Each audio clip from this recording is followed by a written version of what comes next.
Hello and welcome back to Lois and Morgana Davidson Art. It's lovely to see you here and welcome to all the new subscribers because we've had quite a lot of people join us recently. So I hope that you enjoy watching the demos that we have here and looking at some of the playlists. I'm today going to show you another sort of mountain and moorland scene, this time a sort of made up scene similar to one I did last week. I'm trying to capture the very sort of rugged feeling of a heavy, cloudy, stormy sky and the lovely light that produces on the landscape. I'm trying also to get that sort of rugged feel of these sort of dried grasses and weeds and things growing up in front of an old dry stone wall. So the first thing I did was to sketch out my scene, and I'll time-lapse this, and then I'll time-lapse the painting part too, but not quite as quickly as this, because these sort of paintings take a little while to paint, and I can sort of talk you through it a lot easier with a sort of a slightly sped-up process. So I'm going to start, as I often do, painting the sky in wet. So basically, that means painting in the sky with clean water, more or less, leaving a few patches. So painting the shapes with clean water, leaving a few dry patches, that will give me some soft and hard edges. I'm using Saunders Waterford cold-pressed watercolour paper. It's taped to my board with ordinary decorator's masking tape, and my board's at an angle of about 20 degrees.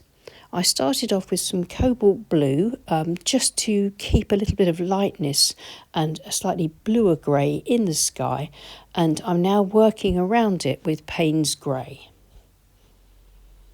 I'm using a large wash brush. Any large wash brush will do. The one that I like to use for this sort of thing is my 1.5 inch Princeton Aqua Elite Mottler brush.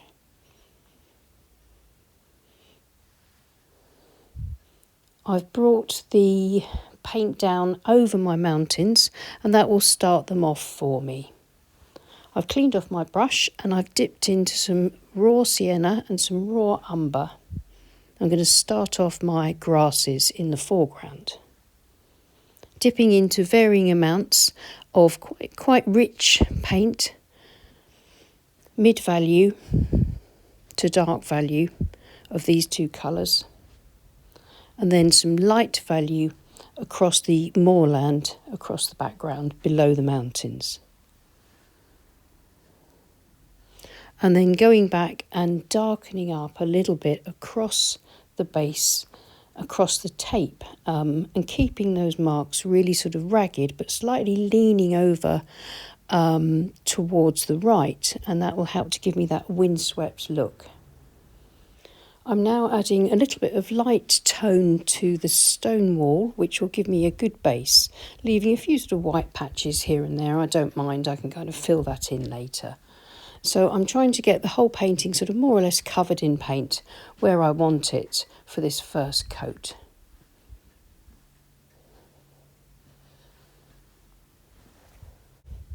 And what I usually like to do for paintings like this is, with the tip of my palette knife, scrape through the rich paint and get some grass textures going to start with, and then I can enhance that later, wet on dry. I'm now going to leave this layer to dry completely, and then I can come back and continue with the painting and bring it together. So here it is, it's all dry and the sky is looking quite sort of rugged and atmospheric, and I've got a good base for my land. So I'm going to paint in my mountains, and I'm using a size 14 synthetic round brush. This one's an Escoda Perla, and I'm going to just paint in some sort of dark mountains, looming mountains in the background, using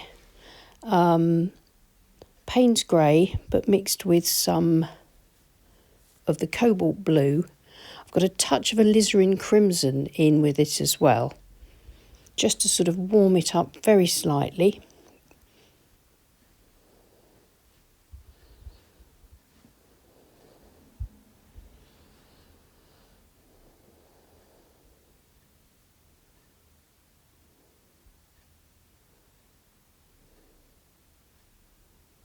This should lighten back a bit. If not, I can make some adjustments.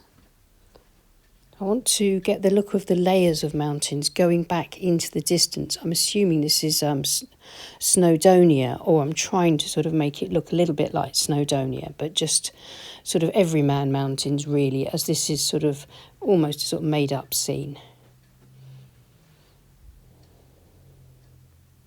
If you have a look at my video lists, you'll see that I painted something similar to this last week. So if you're interested in moorland and mountain scenes, then why not take a look?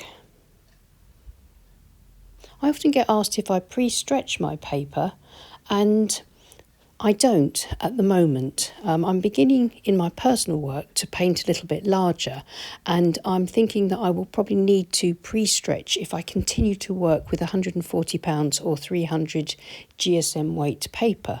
But we shall see. I'll keep you posted, and if I do start to stretch my paper, then I'll make a video on it if anybody would be interested. So I'm just going to scrape through that darker mountain paint, just where I've drawn in my tree trunks and main branches. And this just helps them to stand out against the dark of the mountain. The next thing I'm going to do is just start to paint in my tree canopy.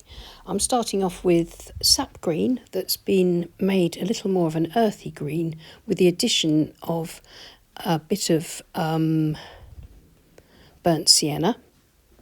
And then I've added some Payne's grey to it to darken it a bit for some of the shadows. And I'm dipping into both those colours and getting some nice variety. So the sort of slightly brighter green and then the shadow green.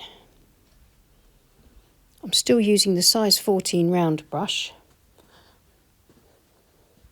And then moving along with the same green to paint that row of middle ground trees. I don't need much detail for them, so I'm just sort of more or less blocking them in.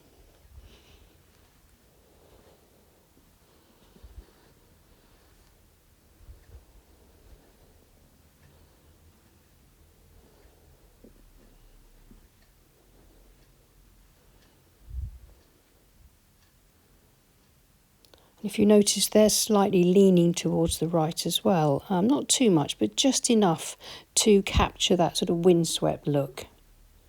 This is some raw umber with a little bit of the green in it, a little bit of burnt sienna as well, to just pull across some dry brush and to darken up slightly the moorland beneath or below the mountains.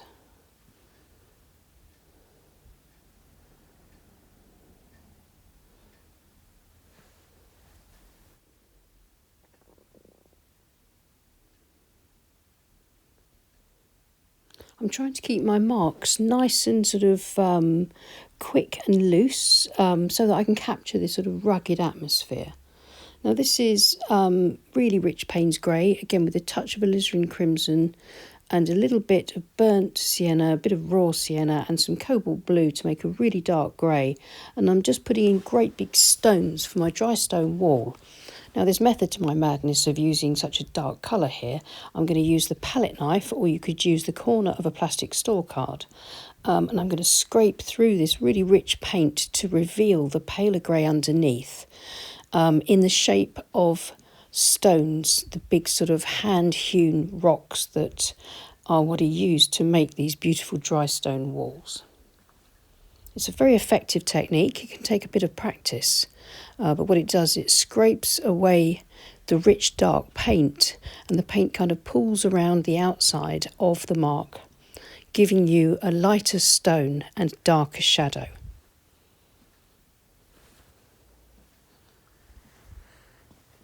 And I'm quite pleased with that. I think that looks quite effective. I'll drag some grasses up over that using a fan brush. The fan brush tips are quite ragged on this brush, and it gives me lovely grass textures.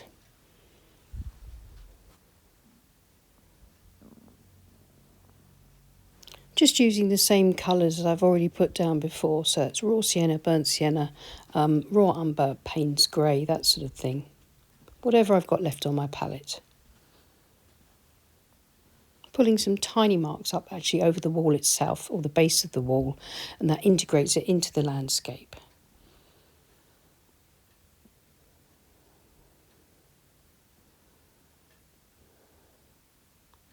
So now I'm going to just use my darker green to darken up the two closest of the middle ground trees to us. Just give their edges a little bit of detail, not too much. I don't need as much detail as I'm going to have on this foreground tree. I just want the eye to sort of be drawn to the little fence that I'm going to put across, which is part of this sort of zigzag composition that I'm creating to sort of guide the viewer through the painting. In theory anyway, let's hope it works. And now just a few very fine marks horizontally through those fence posts to join the fence in the middle ground with the rigger brush. And then continuing with the rigger brush and my nice dark mixture, just work into the tree, build up the tree trunks and branches. Trying to keep it looking loose but sort of defined enough to stand out against the mountains and the sky.